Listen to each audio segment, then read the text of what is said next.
space and or people development space for over 25 years. I'm super happy to be here. So thank you. Thank you, Leslie. All right, Ricky. So thank you very much. My name is Ricky Baez. Efren Ricky Baez. I just go by Ricky because Efren people just completely messed that up. So I've been called Frying Pan, Buffrin, Efrain. Just call me Ricky. That seems to work. I am the founding member of the Biesco Learning HR consulting firm, and I also am co-host of the HR Talk podcast. I've been in human resources for just about 20 years. I'm a veteran of the United States. I'm a veteran of the Marine Corps. Excuse me. I know you can't tell because I love to. Oh yeah. And I love to have a great time. I heard that Army thing. Who said that? I heard it. So, but that was about 25 years ago.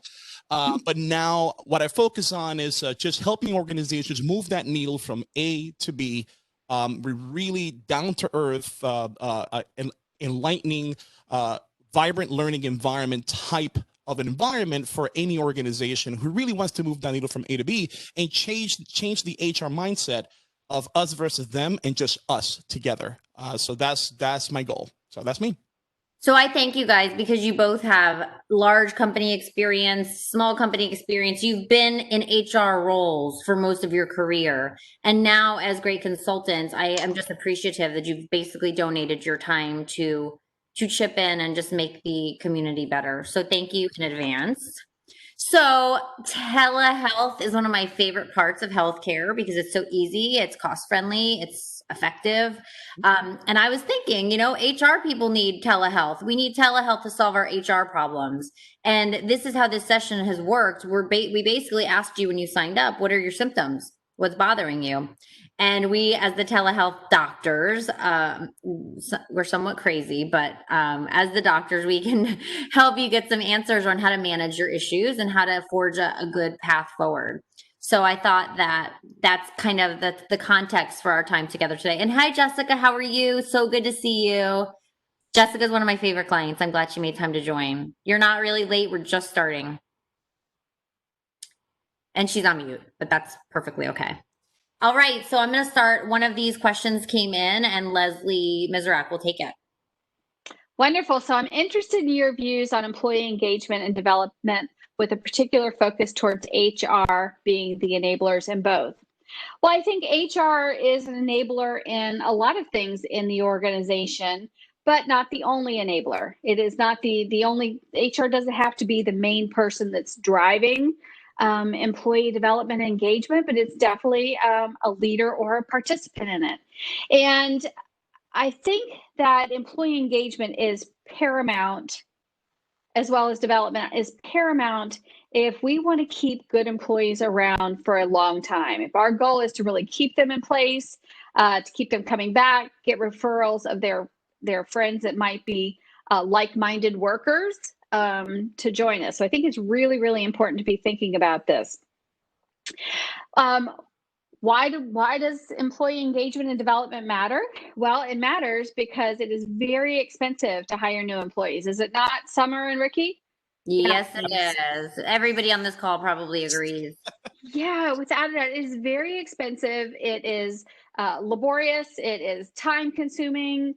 All of these different things which add up to money over time.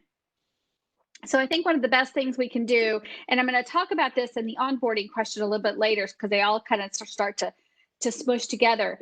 But if we can design a program or a cadence basically to where it's all about that employee experience, then I think we can bring such value to the table as HR leaders and become real business partners in the community of the business versus just being HR. Because you guys, and I know that HR people are amazing thought leaders and business leaders throughout the community, but sometimes we get stuck in the tactical.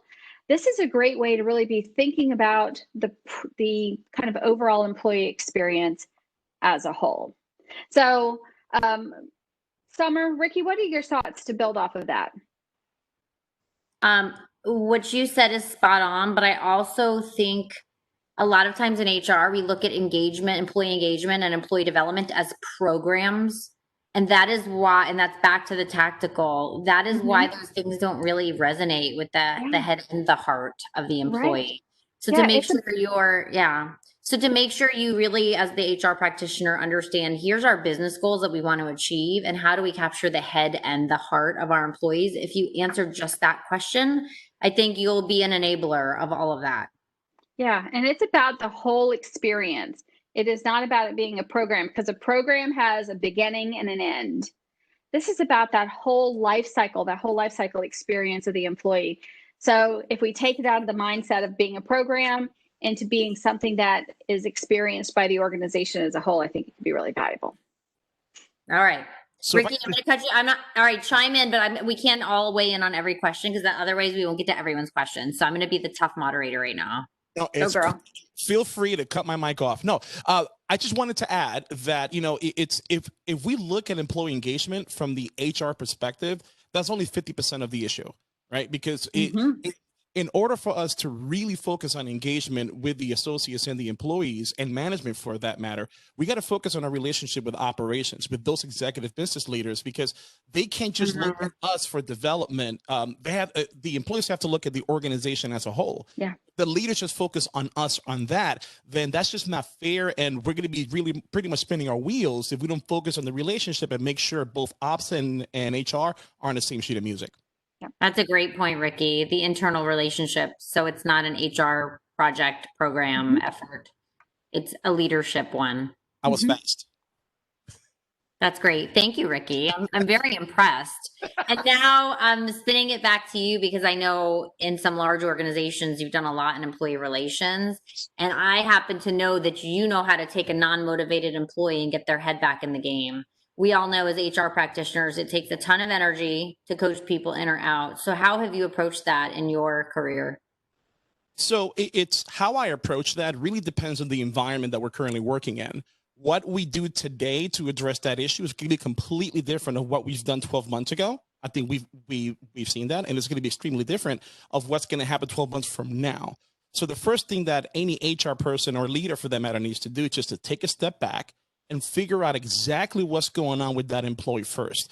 If employee number starts dropping, don't go straight for the juggler. It's because yes, that's what you're supposed to do. Go for the numbers and figure out what's going on. But look, we got millions and millions of families right now in the United States that are handling a lot more issues than what they were this time a year ago. This time a year ago, these families that are led by single parent homes had a school where the kids can go to, had daycare where they can go to, and they had a place to go to for work. Fast forward to today, they have to work from home. Their kids are there, especially if they're single parents. It does become that much more difficult, and they may have other family members there as well. So if you start to see that their numbers are dropping, take a step back, focus on the H and HR, which that's a human factor, and figure out what is going on in that employee's life that's causing those numbers to drop. So instead of attacking the issue with, hey, Bob, you were employee of the year last quarter. Now your numbers just suck. What's going on? Take a step back and say, Bob, are you good? What's going on? Last quarter, you employee of the year. Now you're not. I want to help you get back there, but I want to put that aside for right now and figure out how can I help you? What's going on at home? How can I be that friend that can help you out to help you go from A to B? So I'm saying focus on the H and HR, but you got to take a look at what's happening in that person's life at this moment, which starts with building relationships. Absolutely. There's another theme of the head and the heart, right? There's we're not machines, we're not robots. And a lot of times in HR, I've seen leaders treat people like they are, and that's just not a way to help people be their best self. It really, look, if you're in a leadership position and all you focus on is numbers and you're not focusing on the human aspect or people skills, then you're in the wrong role. Find something else to do, or understand that every employee is different and understand that what they bring to the table is as different as how they bring it to the table. And you have to really focus on that to make sure that they're in the right direction. So if you've never heard of a stay interview, go ahead and Google that and look at that as a takeaway. It's a great way to proactively manage performance before people go down the tubes. Absolutely. All right. So I'm up next. And the question somebody asked was, I'm interested in your views regarding HR strategy as part of organizational strategy. The specific aspects I'm interested in are in our alignment and implementation of long-term strategy. So strategy is literally my favorite part of HR. I am obsessed with it because if you don't have a strategy, you can have the best programs in the world, but they're just nice to have and they don't tie to outcomes. And I'm pretty much an outcomes driven gal. So I've done a lot of strategy work with, after companies merge, or a company acquires another, it's the perfect opportunity to stop and say, what outcomes are we looking for from the business, and what HR levers will we push, and what HR behaviors will drive those levers. So I'm going to show you a tool, the Galbraith model. If you've never heard of this is the nerdy side of me that goes super academic, but this is an extremely practical tool that I've used in all the organizations who've struggled putting together an HR strategy. So really, you look at all of these things and you can do a little mini org assessment or pulse check, if you will, but asking yourself and your organizational stakeholders these key questions really helps inform what are the things that you need as an organization to achieve your outcomes. So I want you to take a look at this, and you can have this as a takeaway. But let me show you an example of how I've worked with a very small, a middle market size organization to craft an HR strategy using just this tool. I interviewed their CFO, who said, we don't have an HR strategy, and I don't even know what that is, frankly. And I literally, in 2 hours of time, used this STAR model to drive a conversation with the CFO. And we came up with this, and I put sample business strategy because so you could just see that this does not need to be fancy. This was literally what we flip charted, and it's not a beautiful thing right this minute, but you will see the what is the most important thing. Those are the business imperatives. They knew that they wanted to be profitable. They wanted to be competitive in the industry, and that is driven by mergers and acquisitions. And they wanted to be recognized as an industry leader who differentiates themselves by a focus on customers. They knew that those are the business outcomes they were looking for.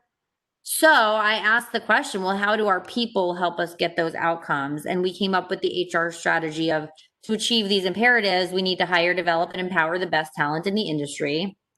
If they declared they want the best talent in the industry because they knew that they couldn't really be differentiated in the market without the best talent. You know where I'm going with this. So meaningful structure, processes, rewards, and metrics will enable their people to meet those goals. And when you think about hiring the best talent, for example, you need to pay them the best pay, right? You need to give them the best incentives.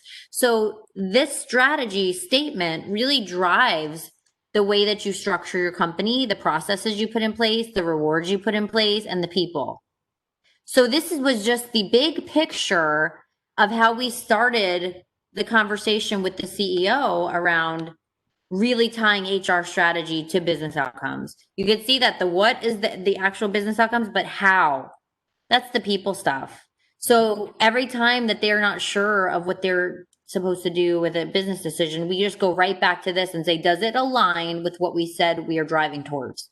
So this is not a fancy version. This was literally me showing you a very simplified way to embed strategy into your business in a small company or in a middle market one. And if you're the HR leader driving this conversation, you're going to look pretty smart and pretty effective when it comes to being a business enabler, right? An enabler of the outcomes of the business.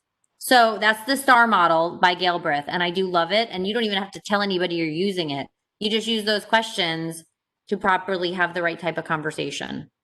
Anything to add, Leslie or Ricky? I could nerd out about that for a long time, but I won't hog all the airwaves.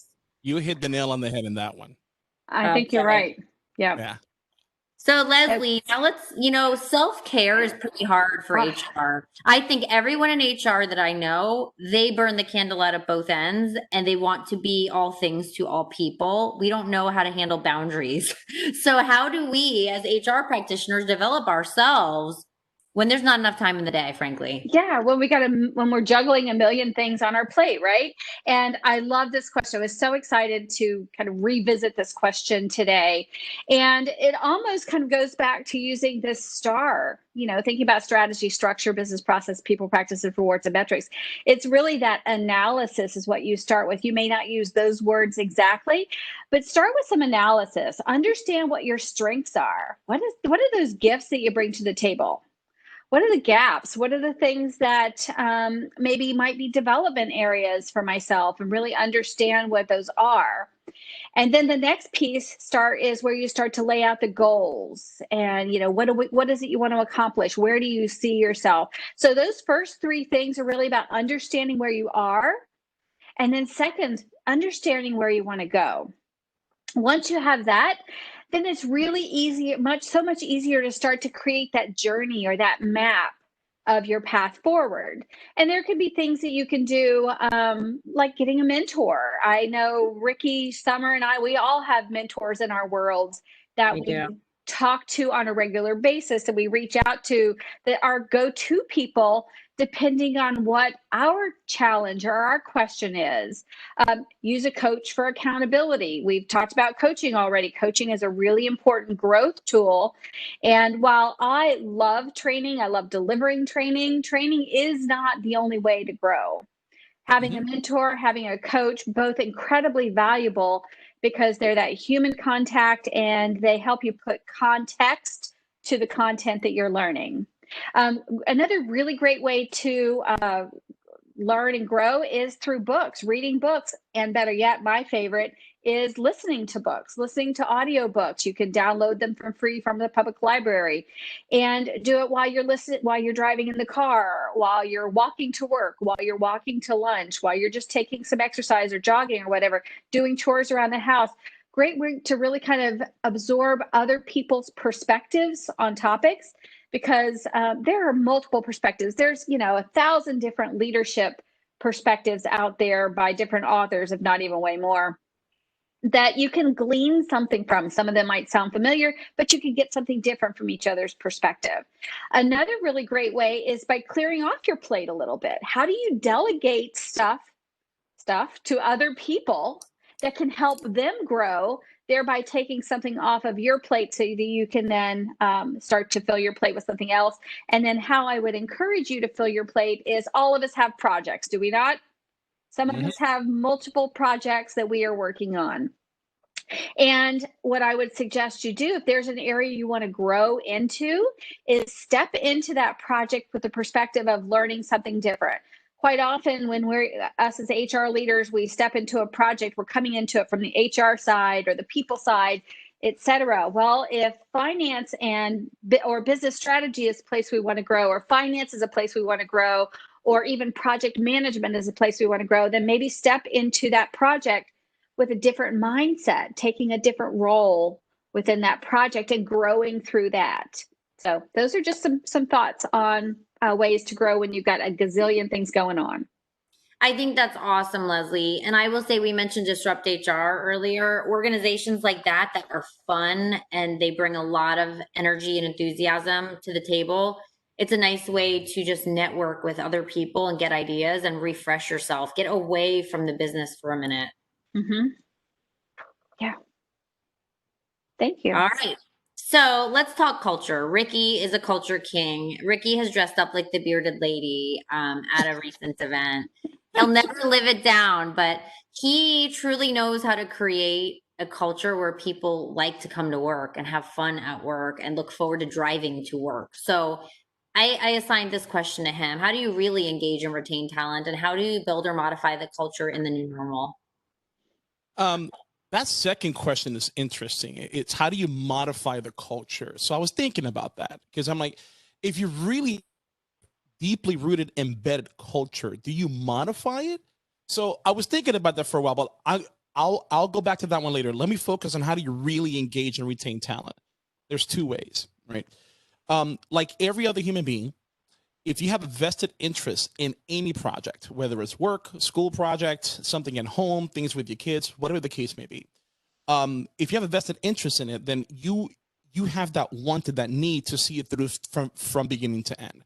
The same thing works at work.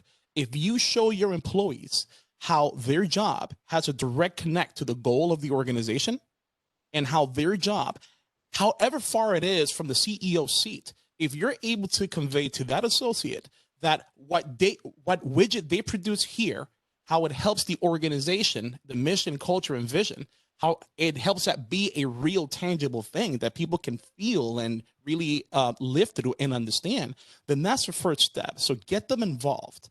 Don't just have them punch in at 8 a.m., turn some widgets, and then just at 4:58, they're just praying for this next 120 minutes, a second, so they can clock out and go home. You want to create a better environment. So the way I do it, and the way I tell or help my clients to do it, and just hold on to your seats because there's a little bit out there. Give your employees an opportunity to screw you over. And here's what I mean by that. Is that on purpose? That's not, I cannot. No, actually, it happened right now on my computer. It was perfect. It was perfect. Yeah. Drop the mic, Ricky. So you give them an opportunity to screw you over. And here's what that means. What that means is if you get the right people on board, and by the right people, I'm talking about the skill set that you need, not people who think like you, not people who know everything you do, but people who are the opposite of you, who help balance out the skill set of the team. If you bring that kind of person on board and you have that big project for your key executive leadership or your stakeholders, give it to that associate. Give it to that associate. Let them handle it. The right associate is going to say, holy smokes, my boss is trusting me with this. I'm going to make sure that I do not let that trust go to waste. And they'll knock it out of the park for you. Now, the wrong associate is going to completely let it drop, and it's going to make you look like you don't know what you're doing, right? That's good because I want to know that right now at the beginning of that employer-employee relationship so I can either coach, train, or just promote them to customer. I mean, I hate to say it that way, but it's 100% true. But I want to know that as quickly as possible and not wait until I build that relationship after 2 years and then figure out what kind of an employee I have. So if you give them an opportunity to be out there and to really showcase those skills, hire them, then get out of the way, let them do what they need to do and showcase those skills. I guarantee you're going to have an employee that's going to be engaged and they're going to go above and beyond for you. That's going to be the type of employee that they can break a leg skiing and they still come to work on Monday, right? Because they care so much about the organization. The other kind of employee is the one that goes, FML, got to go home, right? That's not who you want. You want the employee who really bends over backwards, but you have to do the same for them. Yeah, that's a great point, Ricky. Nobody's going to give you that discretionary effort if they don't feel cared about and that you've gone above and beyond for them. Absolutely. And as far as modify the culture, I don't know if I would modify the culture. I think is that I would apply it differently because the culture has to be the same, right? If you modify the culture, you modify the reason the organization exists. And you got to be careful with that, right? If you have to modify it, it's got to be a really good reason that's going to change the entire trajectory of the organization and where they're going to go and the reason why they exist. I rather just make sure I learn how to fit the culture in a way that the associates in today's world, I need to stop that, I do apologize, in today's world, that they're able to really breathe and live through that culture. Thank you, Ricky. That's great and very inspirational, by the way. I'd work for you any day. Thank you. So I'm going to cut to this one, which a lot of people had attracting talent questions and said that this was an issue for them. But the specific question, my company is being a little too cheap with salaries below average and then being upset when we don't get top tier candidates. I can't seem to get it through to them and I'm frustrated all at the time we're spending trying to get superstars on a budget. So if you are an HR leader and you're running up against this, you're definitely not alone. And it kind of goes hand in glove with what we talked about earlier. If you've had a conversation with your leadership about HR strategy and you've asked them those questions around how do we meet the business goals, if one of the business goals is to actually be a differentiator in the market or to excel in the business and to be profitable, and if you do need the best people, you have no better argument than that. So you revisit the HR strategy conversation first of all. So what I suggest on this is use data to tell a story. So before you jump to saying, I think my company's too cheap, have you done your homework as an HR leader? Go on Indeed, go and look at your competitors.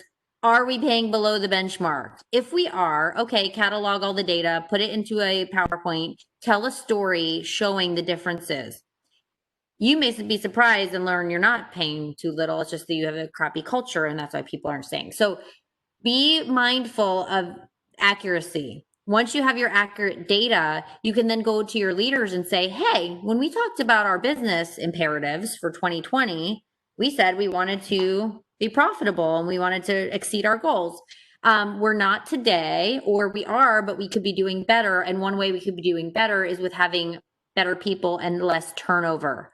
So using the turnover as a statistic and using time to fill as a statistic and using data to show you're below the benchmark will then allow you to open the door to ask a question. You don't ever want to tell your leader, we're paying too cheap and that's why we can't pay people. Give me, $1 million so I could rectify it.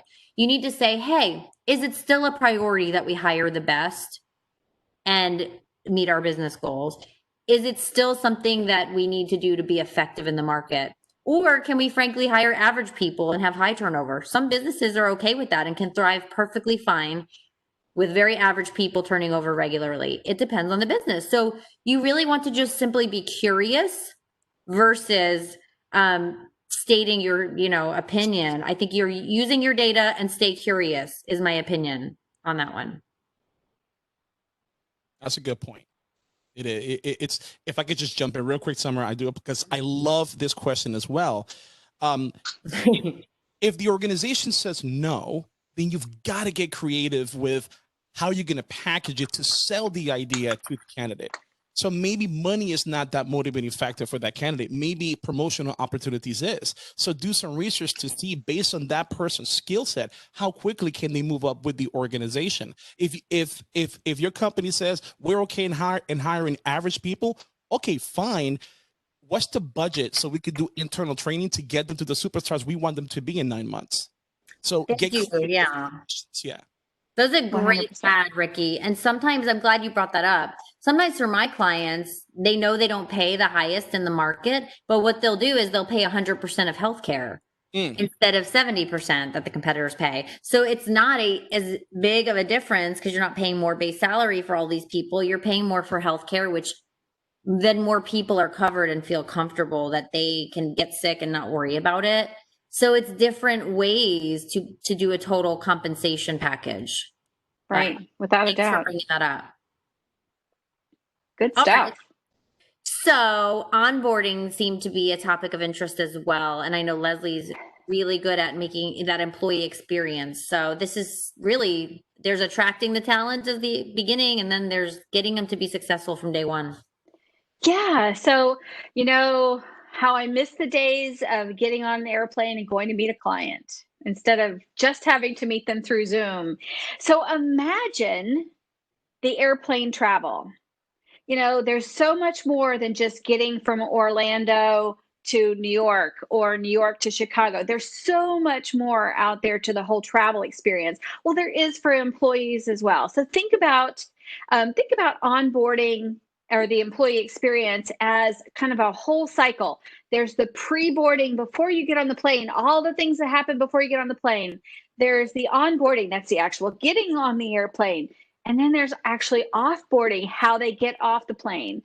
Our employees have a life cycle. Every single employee, there is a start and an end. Hopefully the end is a very long time from there, but we now know that people are staying in jobs or in organizations for a much shorter time than my parents did back in the day.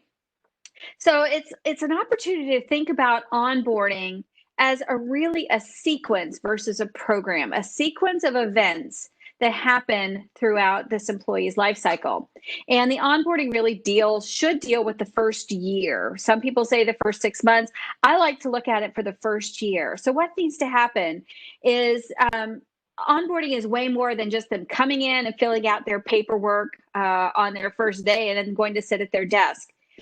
It should be about them understanding the culture of the organization. Ricky's already talked a little bit about culture, helping them to really understand the culture because this is their experience.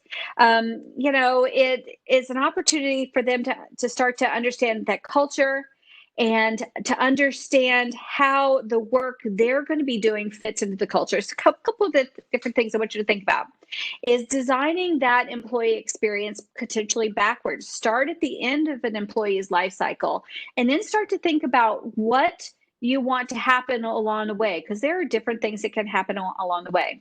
Onboarding should be more than just the first day, the first 2 days, the first week, the first 30 or 60 days. It could be that whole year, to where they're really starting to dig into what's happening in the organization. Quite often when we're onboarding someone, we're shoving so much information into their brains in that first day, first couple of days, first week, that they don't remember anything. And I know Summer has to deal with this, and I know, Ricky, you've dealt with this in other organizations, that they're going to come to you a month later and say, tell me more about my benefits package. I know you told me stuff on my first day, but I don't remember anything, because there was so much that happened in the beginning. So start to layer things out so that they can even access information on their own. I like the, has anybody ever been given a puzzle? Anybody ever had a puzzle? Been given a puzzle? Well, imagine being given a puzzle, just a box of pieces, but you don't have that puzzle top. Wow.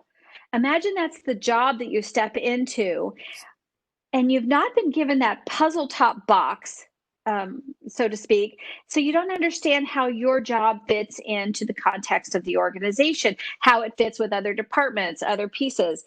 And so make sure that you're giving them the big picture of the organization around the context of their job, but also how that job fits into the strategy of the organization. It's really important for them to connect the dots. We've already talked a little bit about strategy. And one of the last two pieces I want to say is tool up. First of all, tool up your managers. This does not have to be the thing that HR owns, right? HR does not own this.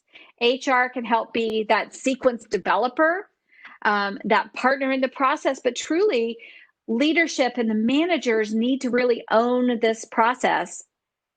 And then lastly, get your talent teams or talent consultants or whatever involved, so that you're putting together development roadmaps so employees can see themselves going down a path.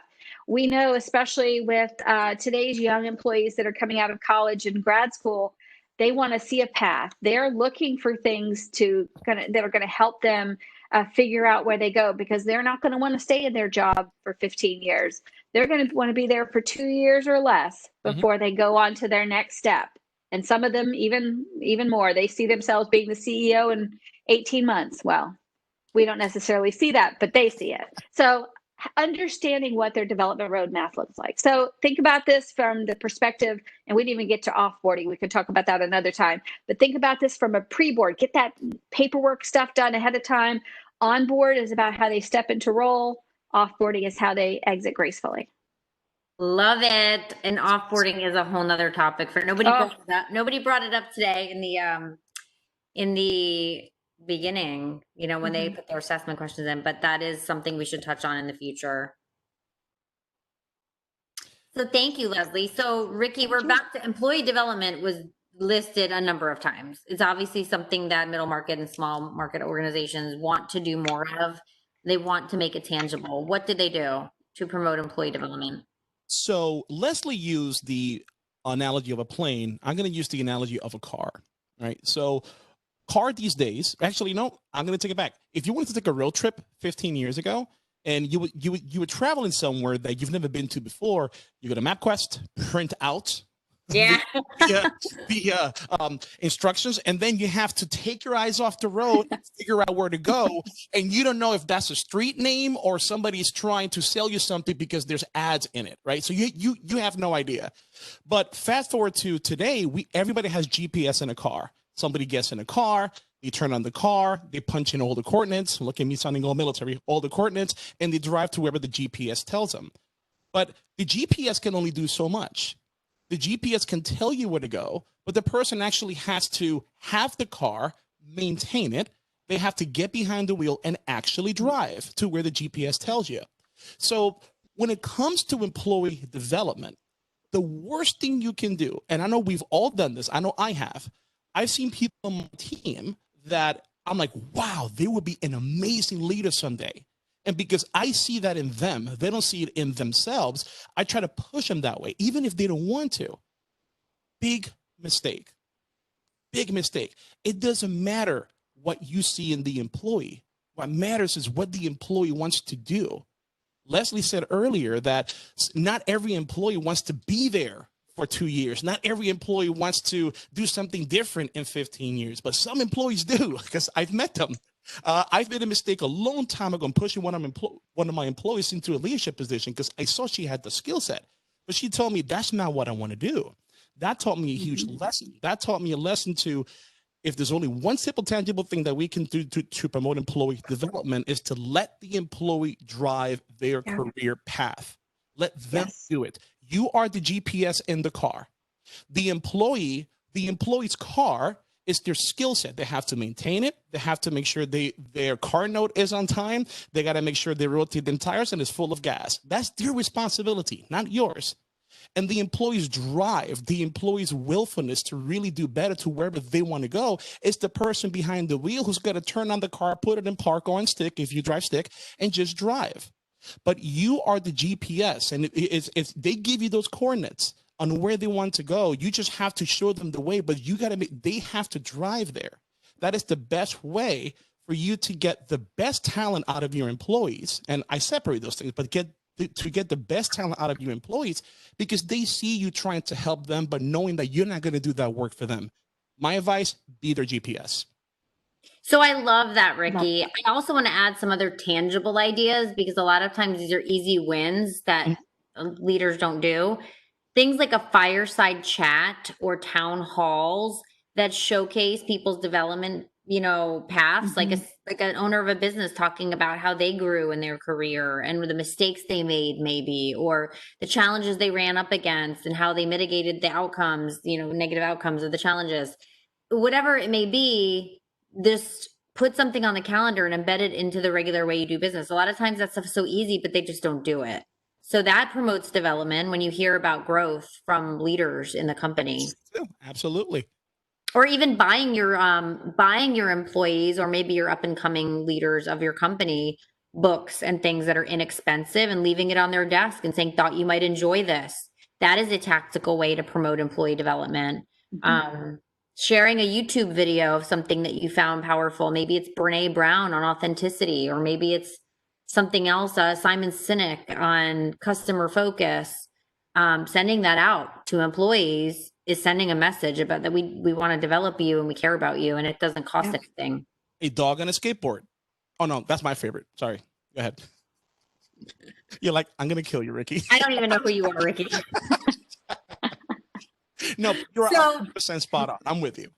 So I know we're going out of order in this life cycle business, because attracting talent comes way before onboarding, but nobody really asked this question in advance. But I think attracting talent is so important, because ultimately the people you bring on board shape your organization, good, bad, and ugly. There is a domino effect. So I just put this here to remember, when you're recruiting, don't recruit as if this is a widget. You're trying to recruit a human.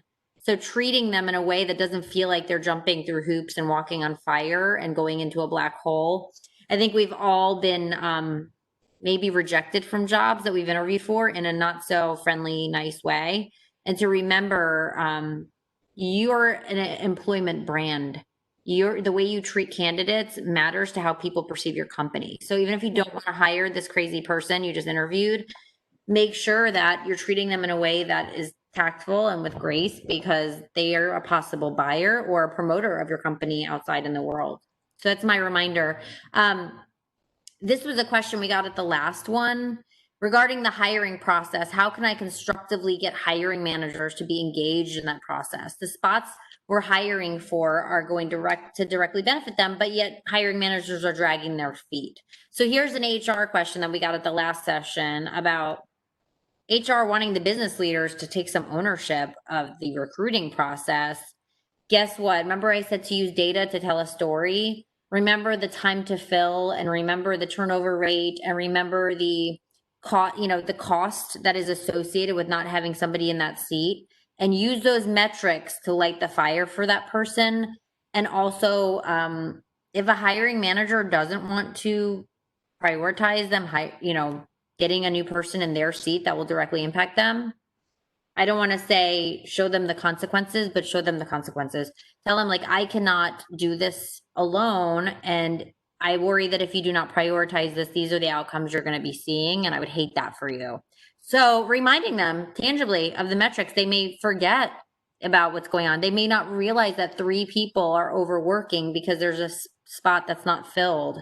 They may not realize there's burnout happening around that empty seat. So making sure you're bringing the data to the table in a way that is not emotional, but that may light the fire. I think that's always been pretty helpful, because these hiring managers aren't trying to be disengaged because they don't think it's important. Usually they do think it's important, but they have a billion other things on their desk. Exactly. So it's ensuring you're properly reminding them as a partner, here are the things that are slipping because we're not maybe prioritizing the hiring process as much as other things.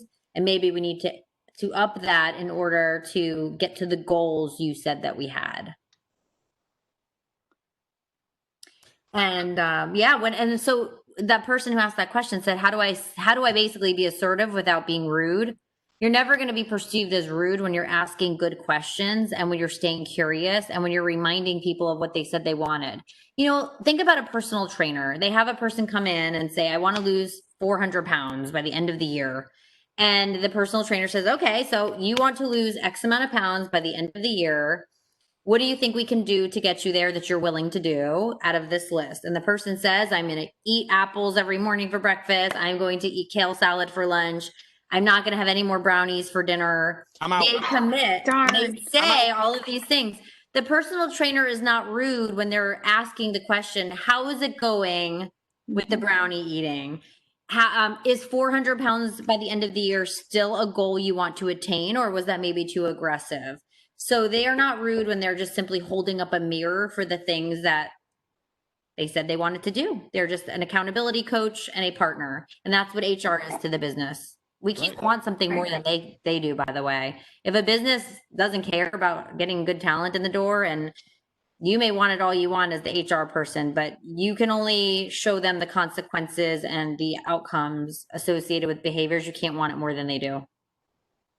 That last True. part you just said is I've learned the hard way. I mean, it is 1,000% spot on. it is. I cannot tell you how many HR people I've spoken to who are really upset because they want something their business partner does not.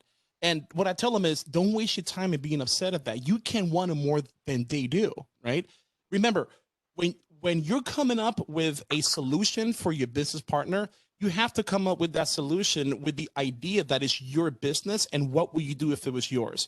When you present it, you have to also understand that if they don't select it, you have to understand it's not your business, right? It's theirs, and you have to be okay with that. Trying to push them somewhere they don't want to go is only going to end badly for you. So yeah. Well, if you struggle like this, like all of us HR people have at one time or another, where we beat ourselves up if we don't get the client where we want them to be, read a book about codependence. It will clear everything up. HR people can be the most codependent business owners you'll ever see. We want to change people. We want people to live their best potential. But guess what? That's not our job. Our job is to be effective consultants and to help people get to where they need to go on their terms, honestly. Yeah. And the thing you mentioned that you talked about, and it's been talked about a couple of times, is understanding the data and being able to tell the story around that data. And I think that's where many of us, whether we're in HR, other roles, fall down, is really kind of interpreting the data so that we can talk to it so that other people will actually hear what we're saying. Because we can whine and moan about something all day long. They're not doing what I told them to do. But if we can tell the story so that they understand it, that starts to change the perspective. Use logic and data and not emotional, anecdotes. We can tuck those in our back pocket, but doesn't usually get us where we want to go. No. So I think at the end of the day, we have 9 minutes left. And for those on the call, if a lot of you submitted that there was issues, but you didn't submit it in the form of a question. So if there's anything on your mind that you wanted to ask now, knowing our background and what we kind of bring to the table, we're going to be here for 9 minutes. You're welcome to just chime in. And if you're done and don't have any more questions, you're welcome to drop off. But that's all the content we have for today. And we like to keep it fun and informal, but whatever's on your mind we're here to help.